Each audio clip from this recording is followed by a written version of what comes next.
Solo levelling के बिल्कुल नए एपिसोड पर आप सभी का हार्दिक स्वागत है। तो आज हम लोग बात करने वाले हैं सोलो लेवलिंग के एपिसोड नंबर 11 के बारे में। लेकिन वीडियो को स्टार्ट करने से पहले तुम में से बहुत सारे लोग चैनल के वीडियोस देखते हो लेकिन सब्सक्राइब नहीं करते। ऑलमोस्ट यहाँ पर 100% में से सिर्फ 10% लोग चैनल को सब्सक्राइब करते हैं और 90% लोग ऐसे ही वीडियो देखकर निकल जाते हैं। तो जैसे कि तुम लोग देख ही सकते हो, हम लोग 50K के बहुत ही ज्यादा करीब है। तो सब्सक्राइब ठोको और वीडियो पे एक लाइक भी कर दो। तो अभी आगे बढ़ते हैं। तो अभी तक हम लोगों ने देखा जिन्वो और यूजिन्वो मिलकर बहुत सारे सी रैंक के डंजन्स को क्लियर करते हैं, जिसका खबर व्हाइट टाइगर गिल को पहुंच जाता है। और जैसे उनको पता चलता है इसके पीछे संग जिन्वो है, उनको तुरंत यहाँ पर संग जिन्वो के ऊपर शक होने लगता है। वो चले जाते हैं संग जिन्वो को रिक्रूट करने के लिए, लेकिन उल्टा जिन्वो उनको धमकी देता है और उनके साथ स्कैम कर देता है। और सब कुछ खत्म करने के बाद अभी बारी था जॉब चेन क्वेस्ट का। इसके बाद नेक्स्ट दिन आता है। जिन्वो यहाँ पर सुबह सुबह निकल जाता है अपने नए जॉब चेंज क्वेस्ट के लिए। जिन्वो यहाँ पर सिस्टम के दिए हुए लोकेशन में पहुंच जाता है और हम लोगों के सामने एक पोर्टल ओपन होता है। जिन्वो यहाँ पर पोर्टल के अंदर चला जाता है। अंदर जाते यहाँ पर जिन्वो को एक महल जैसा डंजन देखने मिलता है। जिन्वो के सामने एक आर्मर वाला नाइट आकर हमला कर देता है। जिन्वो यहाँ पर अपना डैगर लेकर उसके ऊपर तुरंत हमला करता है, लेकिन आर्मर बहुत ही ज्यादा सख्त होने की वजह से उसका डैगर कुछ खास काम नहीं आ रहा था। जिन्वो एक के बाद एक लगातार हमले करते जाता है। वो अपने स्पीड स्किल को भी इस्तेमाल करता है। वो आर्मर नाइट ज्यादा स्ट्रॉन्ग नहीं था, लेकिन उसका डिफेंस बहुत ही ज्यादा तगड़ा था। लेकिन जिन्वो यहाँ पर हार नहीं मानता। जिन्वो अपनी रफ्तार बढ़ाता है और ब्लैक नाइट के बिल्कुल ऊपर चढ़ जाता है और अपना पूरा जोर लगा के उस ब्लैक नाइट के सर को उखाड़ने की कोशिश करता है। और बहुत कोशिश करने के बाद फाइनली जाकर वो सर को उखाड़ कर फेंक देता है। जिन्वो इसके बाद एक टॉर्च लेकर आगे बढ़ जाता है। हमें यहाँ पर जानने मिलता है कि जब तक जिन्वो इस डंजन को क्लियर नहीं कर देता तब तक वो इस डंजन से बाहर नहीं निकल सकता। और उसके साथ साथ उसके पास जितने भी पोशंस है और सिस्टम का जो शॉप फंक्शन है और उसके साथ साथ लेवल अप के दौरान जो उसका पूरा बॉडी रिकवर होता था, ये सारे फंक्शन कुछ भी काम नहीं आएंगे। जिन्वो यहाँ पर कहता है ये कैमोफ्लेज जैसे स्किल काम का तो है, लेकिन इस स्किल की वजह से मेरा बहुत ज्यादा महीना खर्च हो रहा है। अगर मुझे इसके बारे में पहले पता होता तो मैं अपने इंटेलिजेंस स्किल को मैक्स कर लेता। ये डंजन काफी खतरनाक है और इसके साथ साथ इसका रैंक क्या है वो भी मुझे नहीं पता। शायद इसे क्लियर करने के लिए मुझे घंटों या फिर दिन लग जाए।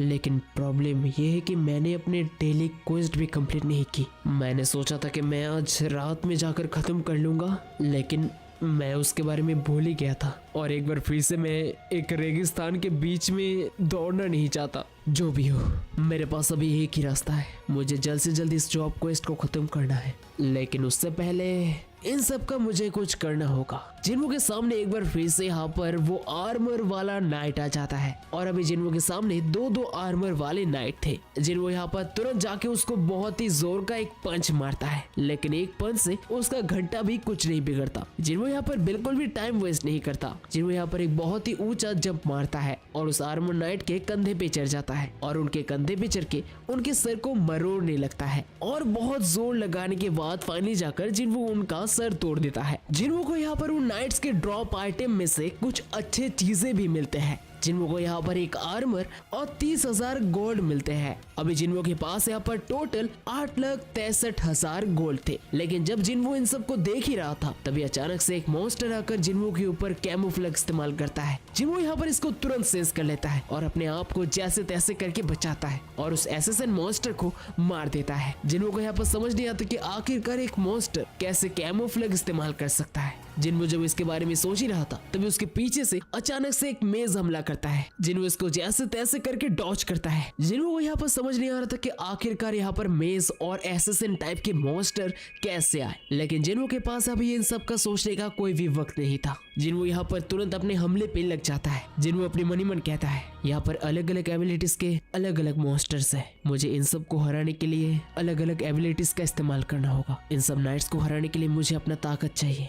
एसेसन को हराने के लिए मुझे अपना सेंसर स्किल चाहिए। आर्चर को हराने के लिए मुझे एजिलिटी और मेजेस को हराने के लिए मुझे मेरा हेल्थ। हर एक मॉन्स्टर के लिए मुझे अलग अलग स्किल इस्तेमाल करना होगा। मैंने अपनी इंटेलिजेंस स्किल को मैक्स नहीं किया, तो इसके लिए मुझे अपने मैना को जितना हो सके बचाना होगा। और मेरा फैटिक भी धीरे धीरे बढ़ रहा है। इसके कुछ देर बाद हमें देखने मिलता है यहाँ पर जिन्वो ने जैसे तैसे करके सारे मॉन्स्टर्स को हरा दिया था। जिन्वो यहाँ पर बैठकर आराम कर ही रहा था, तभी अचानक से उसके ऊपर एक बार फिर से तीर से हमला होता है। जिन्वो इसको जैसे तैसे करके कैच करता है हमें देखने मिलता है यहाँ पर बहुत सारे आर्चर जिन्वो के ऊपर हमला करता है। एक बार फिर से जिन्वो अपने काम पे लग जाता है और कुछ देर बाद हमें देखने मिलता है जिन्वो ने सारे के सारे आर्चर्स को हरा दिया था। जिन्वो अपने ड्रॉप से मिलने वाले आइटम को यूज करता है और यहाँ पर जिन्वो को एक पानी का बॉटल भी मिलता है और उसके साथ साथ जिन्वो को और भी जितने आइटम्स मिले थे जिन्वो उन सबको पहन लेता है। इसके बाद जिन्वो यहाँ पर पूरी तरीके से तैयार होकर आगे बढ़ जाता है। जिन्वो जैसे आगे बढ़ता है उसके सामने एक बड़ा सा दरवाजा आता है। जिन्वो यहाँ पर साथ जुटाकर दरवाजे को खोलता है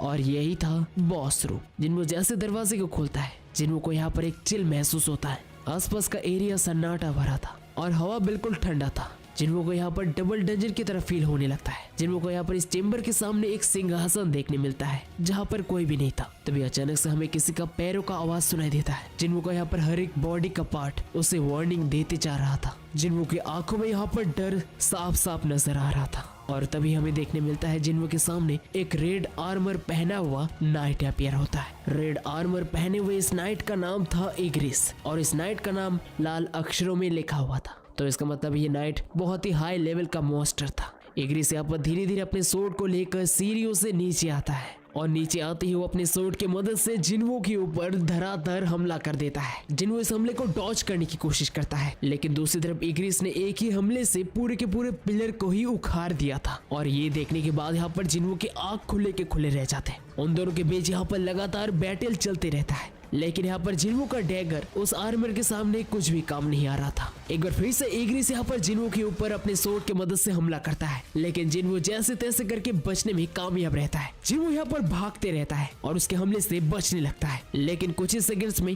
इग्रिस यहाँ पर जिन्वो तक कैचअप कर लेता है लेकिन जिन्वो अपने स्पीड स्किल का इस्तेमाल करके जैसे तैसे करके वहाँ से निकल जाता है। जिन्वो को यहाँ पर समझ नहीं आ रहा था कि आखिरकार वो इसे कैसे हराए। उसका डैगर भी कुछ काम नहीं आ रहा था क्योंकि उसका आर्मर बहुत ही ज्यादा ताकतवर था। जिन्वो ने जितना सोचा था ये नाइट उससे भी ज्यादा खतरनाक था। हमें यहाँ पर देखने मिलता है जिन्वो का डैगर भी यहाँ पर टूट चुका है। जिन्वो कहता है बिना कोई हथियार के मैं इसे हरा नहीं सकता और जब तक इसके पास उसका आर्मर है तब तक मैं उसके ऊपर कोई डैमेज भी नहीं कर सकता। तो लगता है मेरे पास और कोई चारा नहीं है। जिन्वो यहाँ पर अपने फिस्ट के मदद से हमला करने की सोचता है लेकिन इसके बाद हमें देखने मिलता है कि इग्रिस अपने सोर्ड को साइड में रखता है और इसके साथ साथ इग्रिस के पास जो डैगर था वो भी वो साइड में रखता है यानी कि इग्रिस भी अपने दो फिस्ट के साथ ही अभी हमला करने वाला था। जिन्वो इसको देखकर कहता है तुम्हें क्या लगता है तुम क्या कोई योद्धा हो? क्या तुम्हें लगता है कि मैं बहुत ज्यादा कमजोर हूँ? ये कहने के बाद ही इग्रिस बहुत ही तेजी से जिन्वो के ऊपर हमला करता है और जिन्वो को उठाकर बिल्कुल दीवार पे पटक देता है। इग्रिस यहाँ पर जिन्वो को दीवार में पटक के पूरा का पूरा दीवार ही तोड़ डालता है। जिन्वो का हालत यहाँ पर बहुत ही ज्यादा पतला हो चुका था लेकिन भाई इग्रिस यहीं पर ही नहीं रुकता। इग्रिस एक बार फिर से बहुत ही तेजी से जिन्वो के ऊपर हमला करता है लेकिन जिन्वो अपने दोनों हाथों की मदद से इस हमले को ब्लॉक करने की कोशिश करता है। एक बार फिर से हमें एक बहुत ही बड़ा धमाका देखने मिलता है। जिन्वो यहाँ पर मनी मन कहता है अगर मेरे पास मेरा आर्मर नहीं होता तो मैं क्या था काम से। अगर उसने एक बार फिर से मेरे ऊपर एक डायरेक्ट हमला किया तो मैं बच नहीं पाऊंगा। वो अपने बिना सोर्ड के इतना ज्यादा ताकतवर है। आखिरकार ऐसे एक विरोधी के सामने मैं कैसे जीत सकता हूँ?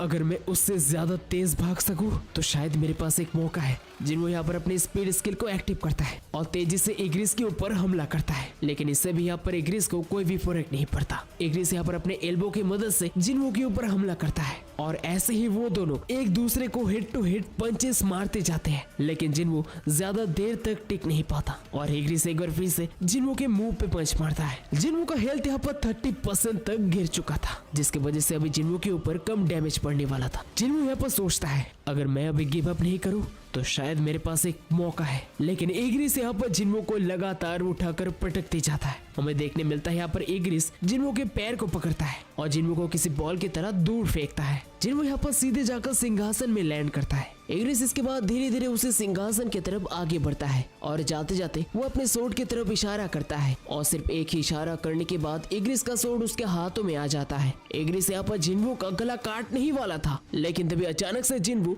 इग्रिस के सोर्ड को पकड़ लेता है। जिन्वो यहाँ पर अपने खाली हाथों से इग्रिस के सोर्ड को इसलिए रोक पा रहा था क्योंकि जिन्वो को यहाँ पर आते वक्त एक बहुत ही यूजफुल ग्लव मिला था और उसी ग्लव को जिन्वो यहाँ पर इस्तेमाल कर रहा था अभी क्योंकि इग्रिस बिल्कुल क्लोज रेंज पे था, जिन्हों अपनी इन्वेंटरी से अपना दूसरा डैगर निकालता है और उसको तुरंत इग्रिस के आंखों में घुसा देता है। इग्रिस ताकि वहां से दूर न जा पाए जिन्हों उसे कस के पकड़ता है और जिन्हों अपना पूरा जोर लगा के इग्रिस को दीवार पे डैश करता है, लेकिन इसके बाद इग्रिस वो डैगर अपने आंखों से निकालता है। इग्रिस यहाँ पर जिन्हों के डैगर को तोड़ने ही वाला था, लेकिन उससे पहले जिन्हों अपने डैगर को अपने इन्वेंटरी पे वापस बुला लेता है और एक बार फिर से अपने डैगर को अपने इन्वेंटरी से बाहर निकालता है और जिन्हों के हाथ में जैसे उसका डैगर एक बार फिर से आ जाता है, जिन्हों पूरा जोर लगा के इग्रिस के ऊपर हमला करता है। क्योंकि इग्रिस का आर्मर बहुत ही ज्यादा सख्त था तो डैगर के एक हमले से इग्रिस का बाल भी बाका नहीं होने वाला था। लेकिन इसके बाद जिन्हों अपना स्किल क्रिटिकल अटैक इस्तेमाल करता है, जिसकी मदद से वो अपने डैगर को इस्तेमाल करके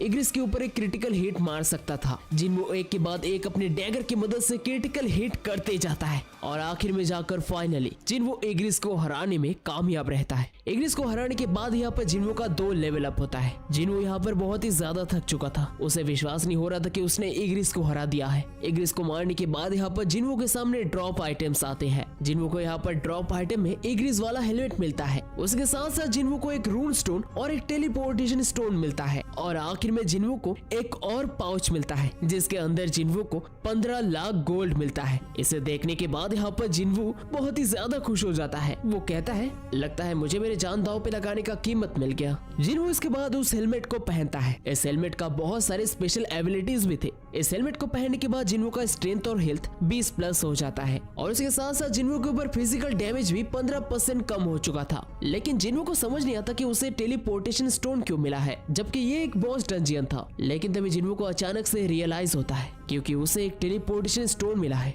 तो इसका मतलब एक ही हो सकता है कि ये क्वेस्ट अभी तक खत्म नहीं हुआ है। तभी अचानक से यहाँ पर जिन्हों के आसपास से बहुत सारे पोर्टल्स खुलने लगते हैं और तभी जिन्हों के सामने पॉपअप आता है कि जॉब चेंज क्वेस्ट अभी शुरू होने वाला है। ये देखने के बाद यहाँ पर जिन्हों के रोंगटे खड़े हो जाते हैं। देखते देखते काउंटडाउन खत्म हो जाता है। उन पोर्टल्स के अंदर से बहुत सारे आर्मर नाइट्स निकल के आते हैं। जिन्हों इस क्वेस्ट में जितना देर तक टिके रह पाएगा उसे उतना ही ज्यादा पॉइंट मिलने वाला था। जिन्हों अपने मन ही मन कहता है, अगर मेरे ओपोनेंट्स ये सारे नाइट्स होते हैं तो मैं इनको बहुत ही आसानी से हरा सकता हूँ, लेकिन इनके बीच में अगर इग्रिस जैसा कोई आता है तो मेरे लिए मुश्किल होने वाला है। जिन्हों अपना कैमोफ्लेज स्किल इस्तेमाल करता है और इन नाइट्स के ऊपर छुप के हमला करने की सोचता है। वो अपने मन ही मन कहता है, अभी मेरे पास 390 मैना है, अगर मैं कैमोफ्लेज इस्तेमाल करूँ तो मेरे पास 190 मैना रह जाएगा और कैमोफ्लेज को मेंटेन करने के लिए हर एक सेकंड पे मुझे 1 मैना चाहिए। तो इसका मतलब मैं कैमोफ्लेज को 3 मिनट तक इस्तेमाल कर सकता हूँ। जिन्हों यहाँ पर कैमोफ्लेज की मदद से अपने आप की प्रेजेंस को छुपाने की तो कोशिश कर रहा था,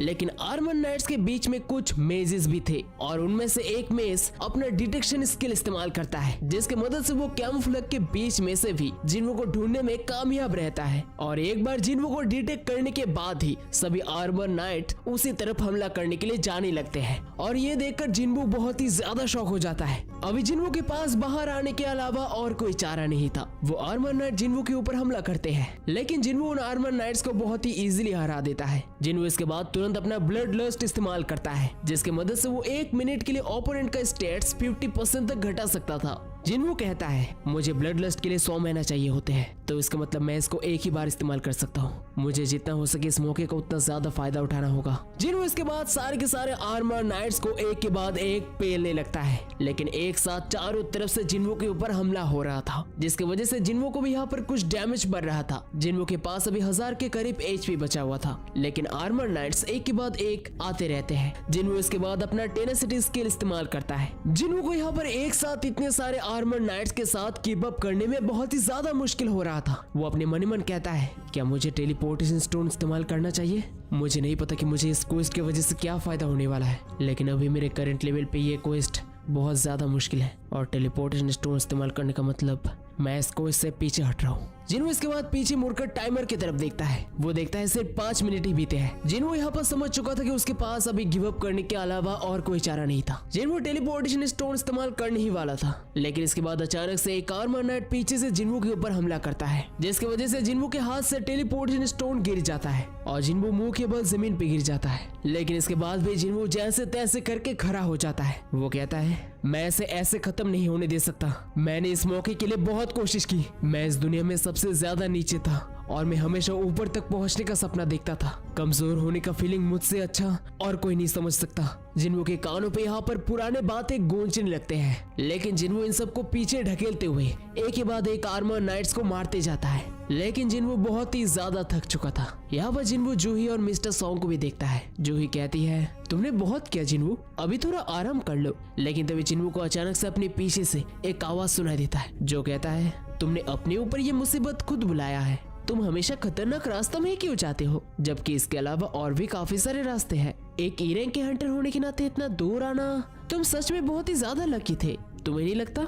संग जिन्हों तभी हमें देखने मिलता है जो पर्सन ये सब कुछ बात कर रहा था वो असल में जिन्हों का ही पुराना सेल्फ था। और ये देखने के बाद जिन्हों की आंखें खुले के खुले रह जाते हैं। जिन्हों का ओल्ड सेल्फ कहता है, वाह क्या ये मैं हूँ? मुझे विश्वास नहीं हो रहा कि हम दोनों बिल्कुल सेम हैं। तुम काफी लंबे हो गए हो और तुमने मसल भी बना लिए है। देखकर तो तुम्हें बहुत ताकतवर लग रहा है, लेकिन लगता है सिर्फ तुम्हारा चेहरा ही बदला है। अभी भी तुम वही कमजोरी हो।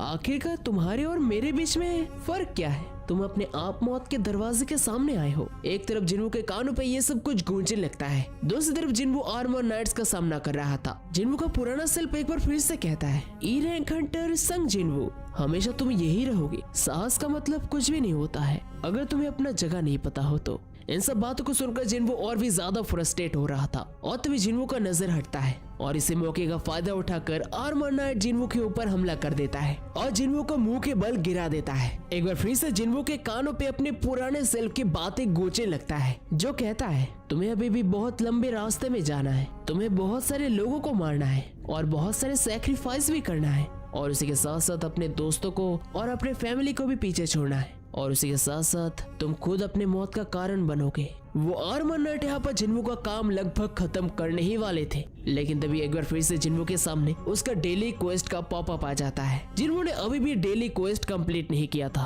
और अगर जिन्हों इसको समय रहते कंप्लीट नहीं कर पाता है तो जिन्हों को यहाँ पर पेनल्टी जोन में भेज दिया जाएगा। बार बार यहाँ पर जिन्हों के सामने वार्निंग आने लगते हैं। एक बार फिर से जिन्हों के कानों पे उसके पुराने सेल्फ की बातें गूंजने लगते हैं जो कहता है, किस्मत भी एक स्किल है। मेरे ख्याल से तुम्हारा यहाँ पर इस तरीके से मरना शर्मनाक होगा। ठीक है, अभी मैं चलता हूँ, नेक्स्ट टाइम मिलेंगे। जिन्हों के सामने यहाँ पर बार बार वार्निंग और काउंटडाउन आने लगता है और तभी जिन्हों के सामने एक पॉपअप आता है जहाँ पर लिखा हुआ होता है, आप अपना डेली क्वेस्ट कंप्लीट करने में असफल रहे, आपको अभी के अभी पेनल्टी जोन में भेजा जाएगा। आर्मर नाइट यहाँ पर जैसे जिन्हों के ऊपर हमला करता है तभी जिन्हों वहाँ से गायब हो जाता है। इसके बाद जिन्हों की आंखें जैसे खुलते हैं वो देखता है वो एक बार फिर से रेगिस्तान में पहुंच चुका है। तभी इसके बाद जिन्हों को याद आता है कि उसने डेली क्वेस्ट को कंप्लीट नहीं किया है। जिन्हों का हालत यहाँ पर बहुत ही ज्यादा पतला था, उसके पास सिर्फ 93 का HP बचा हुआ था और उसके MP और फैटिक भी बहुत ही ज्यादा हाई थे। इसके बाद जिन्हों अपने फैटिक को ठीक करने के लिए अपने शॉप को ओपन करता है क्योंकि जिन्हों के पास अभी बहुत सारे गोल्ड थे तो जिन्हों यहाँ पर कुछ पोशंस खरीदने की सोचता है।